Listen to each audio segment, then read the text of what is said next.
Hello, our listeners and viewers. This is the third episode of Mobupps podcast.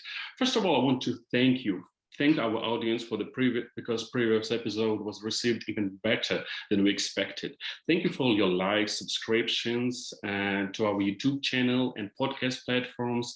If you haven't subscribed yet, this is a nice chance to do so. So hit the button to receive the new content first. So let's move to today's topic. We got a very interesting topic today. It's not yet well covered in the media. This is why we're all here and decided to deliver everything you need to know. The topic is huge. In fact, it's a whole continent of Africa. So if you're interested in rapidly developing market of this continent, marketing trends, or you're looking for partners, this is the place to be. You're on the right spot. So this was a short introduction. Now let's move to our guest today.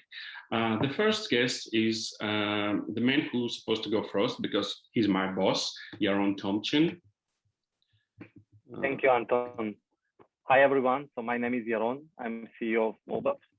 Mobupps is a platform that provides app developers a monetization and user acquisition services across three products, programmatically, performance, and social media.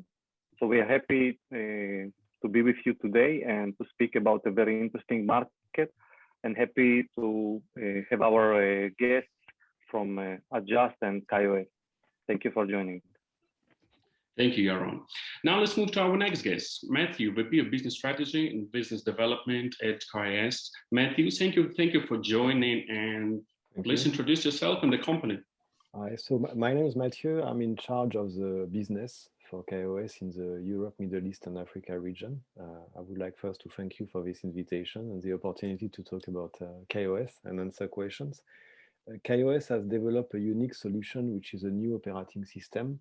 And this operating system brings the best of both worlds for emerging market. It takes the magic of smartphone and put them into feature phone packaging. So it's an operating system dedicated to non-touch products, so with classic keypads, but having the beauty of application and of a store to download the key application to engage to the internet. The main benefit we bring into emerging market is, number one, affordability. A feature phone-based solution comes at a lower cost compared to a smartphone and consume less data. And number two, the easiness of engagement. You still have over the planet more than 3 billion people which are not yet connected. We call it the digital divide. And in Africa, you have above 300 million people which are still using voice product. And the purpose of KaiOS is to help these people to migrate from a voice product they know to a product where they're more comfortable. So there's a big dimension of education, understanding, coming with the affordability argument. It's so far working quite well. We have on the platform more than 120 million users. It's been primarily driven by India, but also by a market like the US, where a lot of people are not keen to engage on smartphone and want to rely on classic feature phone, the old name StarTAC. And we are ramping up in Africa with partners such as Orange, Vodacom, or MTN. Thank you, Matthieu. So now we're moving to our next guest, Ozan Şişman, the partnership manager at Adjust. Hello, Ozan. Thank you for joining us. Hello, Anton. Thank you for having me here. It's really good to be here. So my name is Ozan. As you said, I'm the partnership manager at Adjust. Adjust is a mobile app attribution company which helps clients to understand which channels is best for them, actually. We have a technology that helps our clients, our marketers, to understand what is the best acquisition channel or retargeting channel in terms of performance. This is our one of the main product pillar, which we call measure.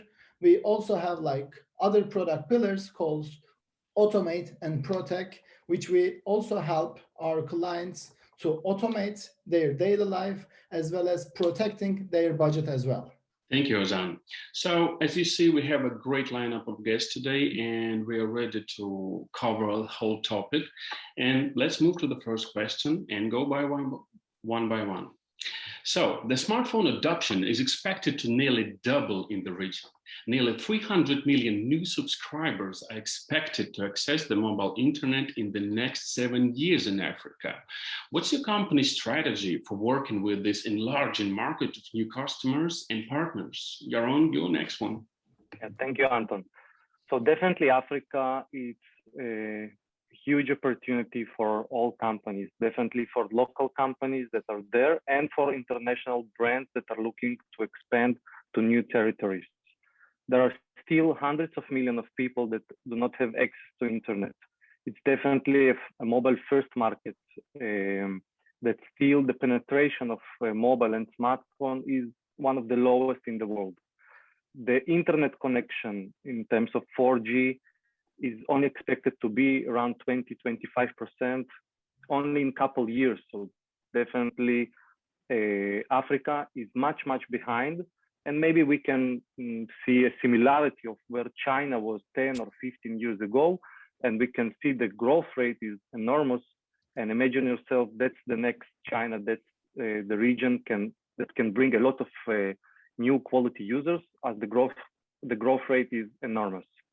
In terms of Mobupps strategy, so first of all, we are trying to go through education, what we are doing now. We have already some experience working locally with international brands as well with local brands, with technology partners, with publishers, and we want to share this and educate the market and show the opportunity because some companies are still not aware about it. Secondly, there is a very good opportunity on the African market as the prices of user acquisitions are still very low. And that provides a great opportunity for brands to acquire users, for brands that are looking for long-term strategy to acquire users on a very low prices and to enjoy from benefits from ROI, from the revenue that will come in couple years as the growth rate is already there. And I think it's one of the markets that's growing fastest in the world. There are many contributors to this growth. The mobile phone cost is decreased. We can see what KaiOS are doing, providing all these people with affordable solution that is relevant for the market. The internet connection is improved. Still, a lot of countries and a lot of people and regions are connected through 2G. That is forgotten in most of the world, on the modern world, but we can see that governments are investing into infrastructure and more 3G and 4G connections are popping out. So definitely Mobupps strategy is to educate, is to bring more international brands into this market and generate more activity. Thank you, Yaron. Thank you. Matthieu, you've been in this market for years now and you have some experience already, but how do you prepare for the enlarging market and enlarging amount of users that are going to use internet in the next few years? I think that when you look at Africa, one of the most beautiful things you see in Africa is the diversity. You have a distance between Morocco and Nigeria. You have a distance between Nigeria and Tanzania. People don't behave the same. People don't speak the same language. If you go from the urban centers, the most developed, into the rural, you go into dialect type of problematic. You have people still using central person as a wallet, with a book keeping the money for everybody, so they purchase together things. So there's a lot of local behaviors. So what we see and the way we work is really having a balance between the global work and the local one. So at global level, you bring a solution right into the heart of the mobile technology. So you work and integrate the operating system with the chipset vendor. This is a way to make it available to the larger scale audience. So we work in our R&Ds in China and we integrated with the major chipset suppliers. There's 3 of them on the planet in the mobile technology, so that anyone who wants to make a device can start right from the start. And as you said rightly so, we pay attention to affordability. So cost is the issue. So you work at global level to reach the scale right away. So you benefit to the end user by bringing a price point which is as close as possible to what it can afford. So that's one big part of the job. Then the other part is to pay attention to the diversity, other would say fragmentation, and just respect it and play with it. So this comes along the line of Number one, working with carriers. Mobile carriers have been there for a long time. They understand the end user. They have a great expertise in mobile technology, and it's about them developing this new segment. And then there is a retail that usually follows them quite well. Retail is independent from carrier, but there's a lot of synergies and learnings. So that's one. Number two, you work with local government and local NGOs or some partnership like this. So just two examples of this. We work with a company called Robert and John in Nigeria, where they purchased KaiOS product and put their education application. It's an education platform, and they have an app called Roducate, and they put it. The project was sponsored by the state of Lagos, and 20,000 devices ended up in the end of a young user to learn to just engage on this specific app and access school while not being able to walk to the school in the current condition. The second one is a partnership. We have a company called Just Dig It, where in Tanzania, below me, you see the Tanzania offering from one of our partners, which is Tigo. And in Tanzania, we're working with Just Dig It to bring an offer specialized to farmer. I don't know the farmer in Tanzania, Just Dig It know them. They talk to them, they have people on the ground. So what I do is I talk to Just Dig It and I tell them, let me know the way I should customize the KaiOS platform to speak the right language, to put the application that makes sense. Do these people need YouTube, or do they need an application to learn about farming? Is it interesting for them to access Facebook, and why? And you find synergy. So it's really the balance between getting the scale, because it's a scale game. The mobile industry ship on average 2 billion units per year, and feature phones still represent 20 to 30% of its volume. So it's a scale on this side, and on the same side, putting the resource and paying attention to the market really at local level. Thank you, Matthieu. So enlarging market of customers always leads to the enlarging market of partners. So Ozan, what's your approach to enlarging market for new partners, and how do you plan and adjust? How do you guys plan to work with this developing market? Yeah, actually, like I agree, like all of the talking points here. I just also see Africa market is a huge potential. That's why we are organizing lots of marketing collaboration with our partners as well. I mean, last year we had some events, some educational events with our partner. I mean, our aim is always activate the market. In order to activate it, you need to educate the market, and this is what we do. We have some certification programs for agencies, for example, and we always encourage these agencies who are also dealing with the clients to take the certification program. Also, we have some like network partners. We are always trying to organize, and we are doing it, by the way, we are always trying to organize a joint event that people can join and they can ask questions and we can educate them. And yeah, right now we have like good presence in the market, and we are always aiming to educate the market with our sophisticated products as well. Thank you, Ozan. Now, as we always knew, we have to learn from mistakes of others rather than from our mistakes. So my next question is about a company who already been in Africa and failed. So recently we've seen Baskin-Robbins and Dunkin' withdraw from Africa due to poor sales. The failure of these brands shows that Western brands can't expect success if they just copy-paste the global brand positioning into these territories. How do you plan to personalize your services in Africa? Yaron? Localization, and again, localization. Africa, it's a huge continent, 54 countries, more than 2,000 languages, if I'm not mistaken. It's a very complicated market, and companies must localize. So Matthieu spoke about it, and that's actually the products of KaiOS. It's all about feature phones, and still in Africa, feature phones has a very high percentage of users, and companies must remember it when they are running their marketing strategy.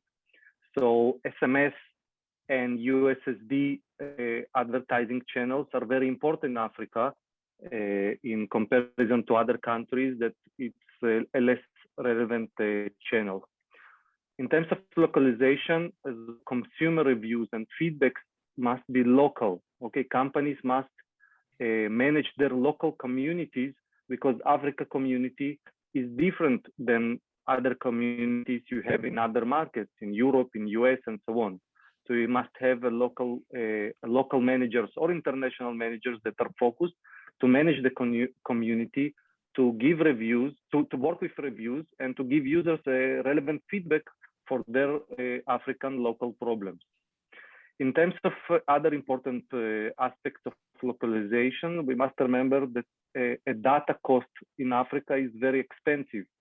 If I'm not mistaken, I just read recently that in Africa, the data cost in comparison to an average salary is one of the most expensive costs in the world, like 8 or 10%. It's huge.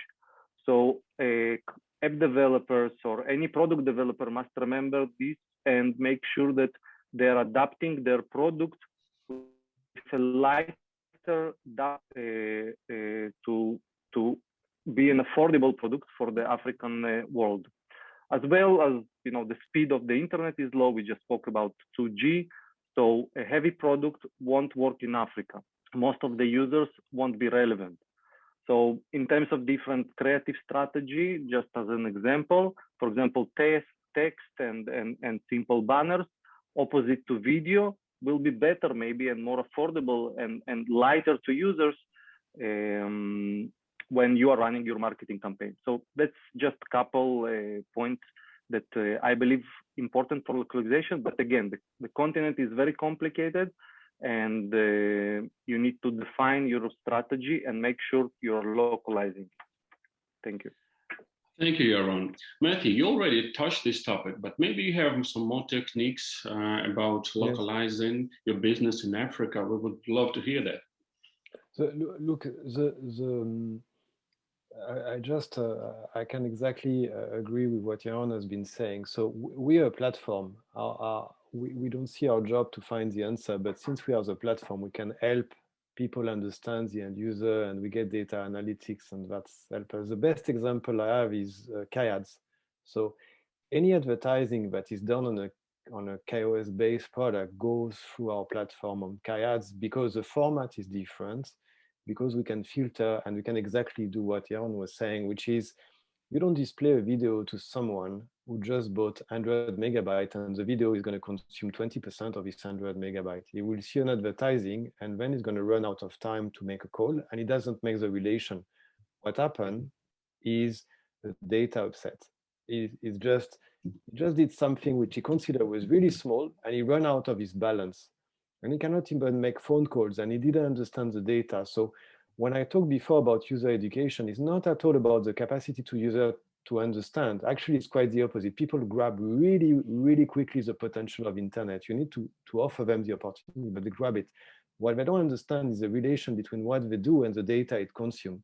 And since the data can be sometimes fairly expensive, you have a lot of customers who get surprised. 60% of users in Indonesia are in offline mode all the time. They want to send a WhatsApp, they go back into their setting, they take off the airplane mode, they send the message, they go back, because they don't know what's happening in the background. So these are the things. We don't have a background data consumption. We don't do multitasking. So when an app is not visible, it doesn't consume data. But these are the things to pay attention. Pay attention to the user, pay attention to the capacity to understand quickly and learn. And if there is let me say, a hiccup in the learning curve at local level, you lose the customer for a few times because it costs them money right away. Thank you, Matthieu. So let's move to Ozan. Ozan, what would you like to add to this topic of localizing your services in this region? I mean, actually, we are in the app business, mobile app business. That means our services are global, actually. But of course, the customers can be personalized. That means with the help of our dedicated sales managers, dedicated partnerships managers, dedicated engineers, the solutions engineers, we are always here to help our clients to make them successful, actually. As I said, I mean, our aim firstly is to educate the market for our products, because attribution business is a complex business, actually. That's why we really want them to understand how Adjust is helping them in order to achieve their goals, actually.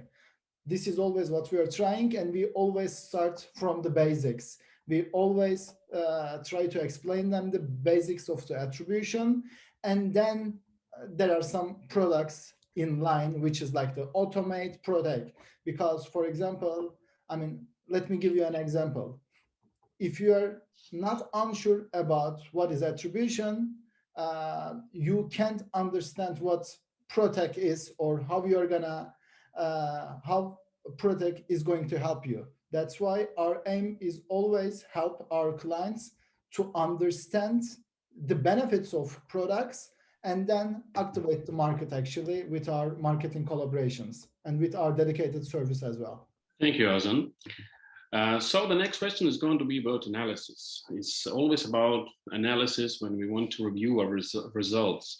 So the lack of formal retail distribution infrastructure and marketing support services, among other factors, means that conventional solutions for market analysis will not work effectively, well, at least as effectively as in other regions.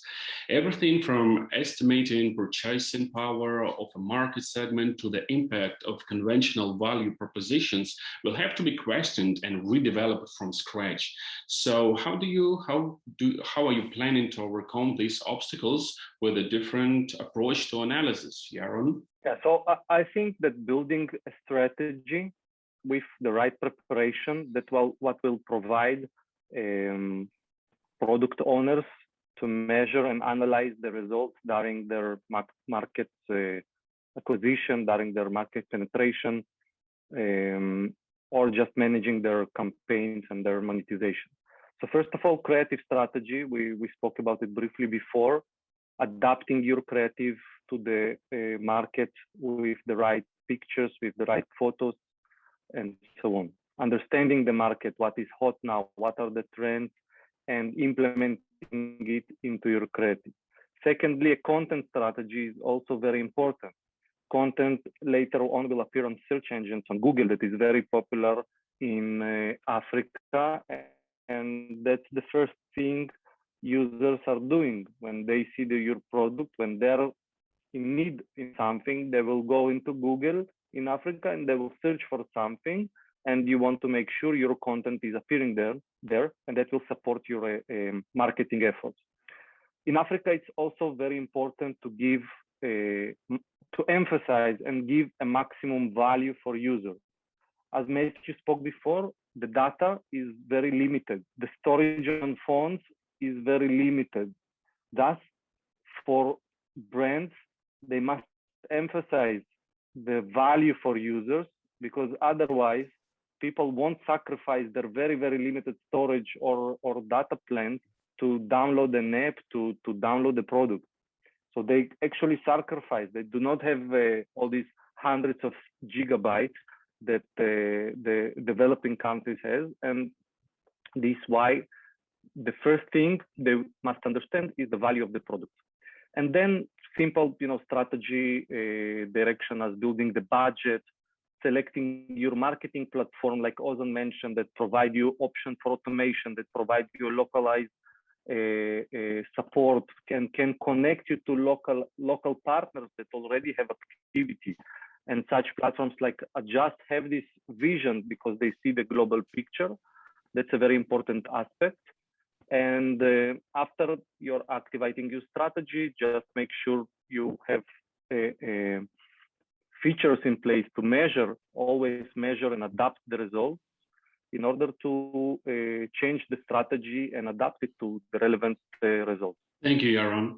So let's go to Matthieu. Matthieu, how do you work out? What's your approach to analysis in this region? And is this really a problem for you? Yes and no. So you have to, it's hard to know someone who is not connected. Today, in our modern world where we're all connected and we go on Google for any single question. I don't know how many times I ask a question on Google every day, but it's amazing, right?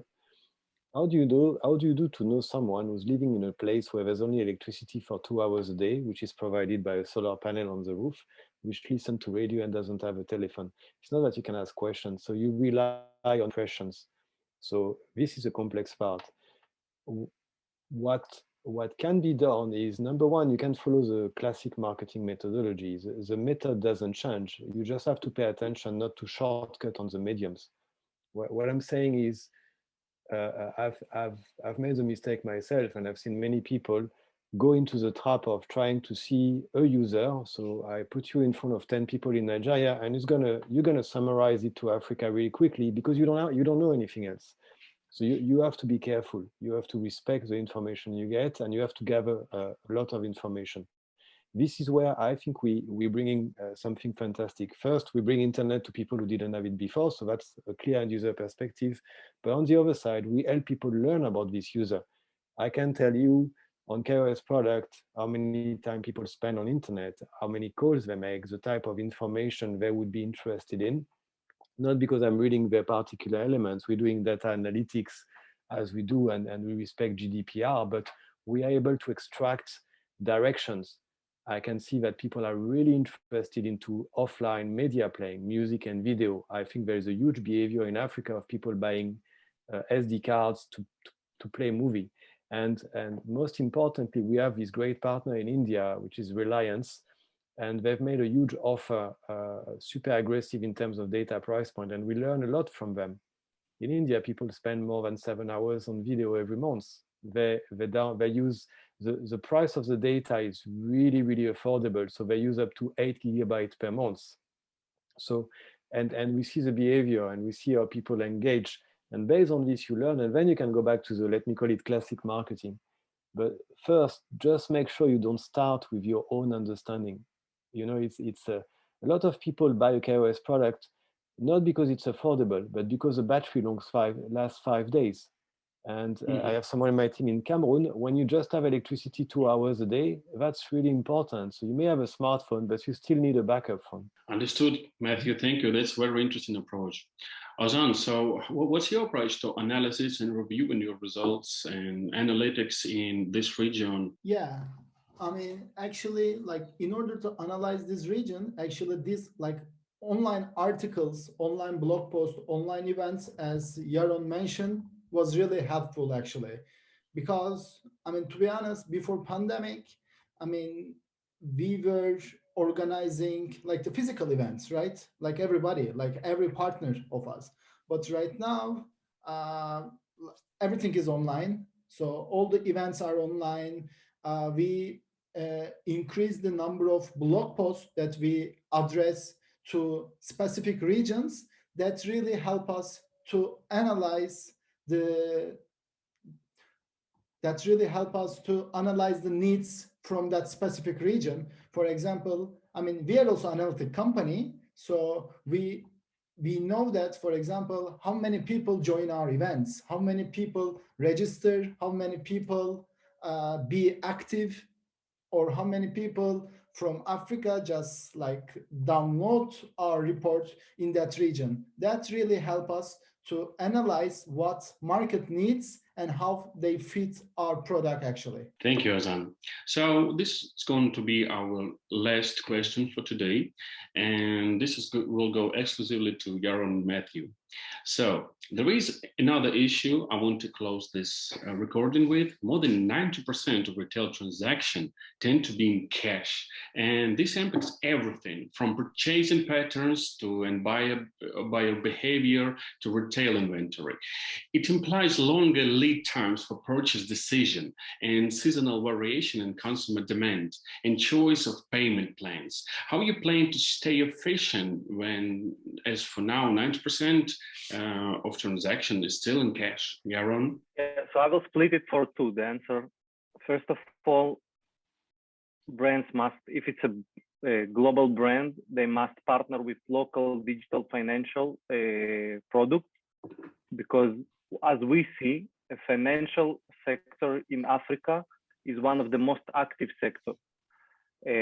First of all, in terms of funds and investments, more than 30% of investment last year were invested into the financial sector in Africa. Secondly, the growth is also double digits. and there is a lot of transactions and solutions that are local for local African users that are popping up in Africa. We work with many of them, and they provide more and more users credit cards, loans, and provide them a digital opportunity to buy products. So that's number one. Number two, it's how you target your audience. Okay, so first of all, if you are focusing on app campaigns, so that's already means that you can target the middle class and higher in Africa, because people that have smartphones in Africa, people that have smartphones with more space, newer smartphones, if you are targeting those people, potentially you are targeting audience that will have the opportunity to acquire your product, that they have a digital financial credibility to pay with credit cards, they have bank account, and so on. So the app direction is definitely a very simple and first filter to target middle class and higher audience in Africa. Also, of course, Android, it's the biggest operating system in Africa. So more than 80, 85%, maybe even more of users are coming from Android. So it's always a good opportunity to target this operating system first, and learning about performance, as Ozan mentioned, gathering your analytics on Android, and then opening additional operating system as iOS, Windows, and so on. Country targeting. So we know that several countries in Africa are going forward faster than other countries. For example, Nigeria, Egypt, Kenya, South Africa, Morocco, all these countries are going forward. They have more users that are in the middle class. They have more better financial infrastructure, and this can attribute to your campaign success. And the last is media targeting.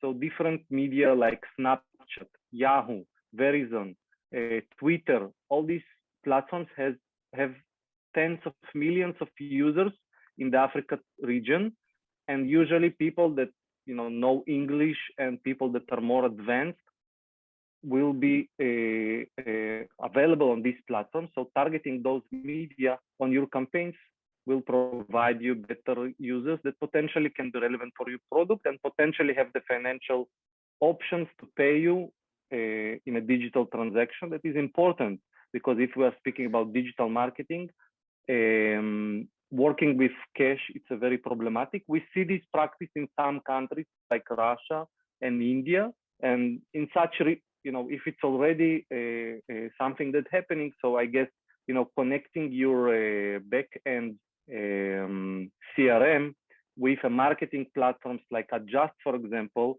to make sure you are still digitally tracking in real time as much as possible those transactions, that can provide a good analytics for your campaign management and your digital marketing. Thank you, Yaron. So Matthieu, what's your approach to overcoming this issue with cash transactions, and how do you work with this actually right now? I mean, first, there's one thing on the 90% of retail transaction and in cash.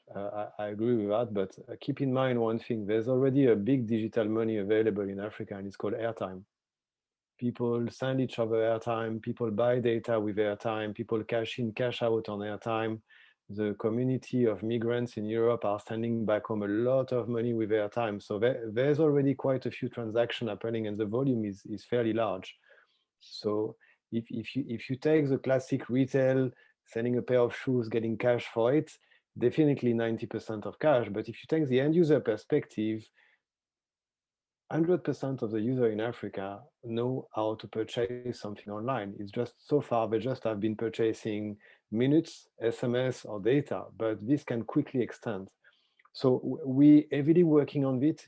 It's one of our key points of attention, and what we see is a pay-as-you-go. So there's already quite a few solutions for pay-as-you-go in Africa, which is you buy a solar panel, it's $150, and then you cash in 50 cents a day, and the machine works or doesn't work based on your payment.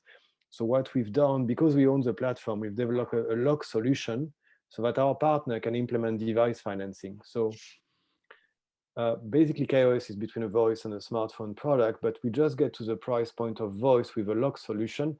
And because we do it in our technology right on the chipset, we can guarantee the lock. It's a fairly solid solution, which offers the end user the capacity to buy with 50% of cash in the retail, and the rest of the 50% becomes digital money because they do it on repayment on a monthly basis.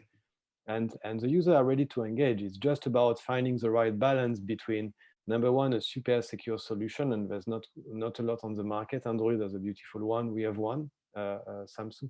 There's number one, this. Number two, talk to the user on the language they understand. Don't bring them on a credit card bank level where they never had a bank account or a credit card. Talk to them on USSD or probably mobile wallet. You know, the WeChat type of example we see in China, where everybody is doing mobile money this way. So that's the way I see it. Is pay-as-you-go device financing is a way to work on the digital money a lot.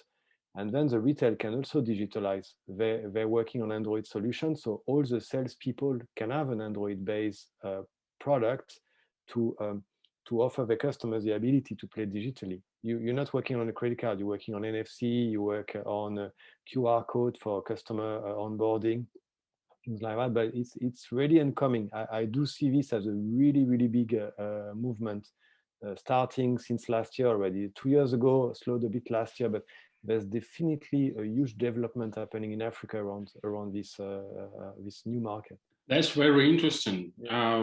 This was very informative, and I have to Google a few things myself right now because how educational it was. I want to thank our guest. I guess this would be just really good educational thing about Africa for our audience, and everybody will appreciate this. So I want to thank you, Yaron, Matthieu, Ozan. Thank you for being with us. Thank you for educating us, and everybody else would love to hear this. Thank you, partners. Thank you. Bye-bye. Thank you. Bye-bye.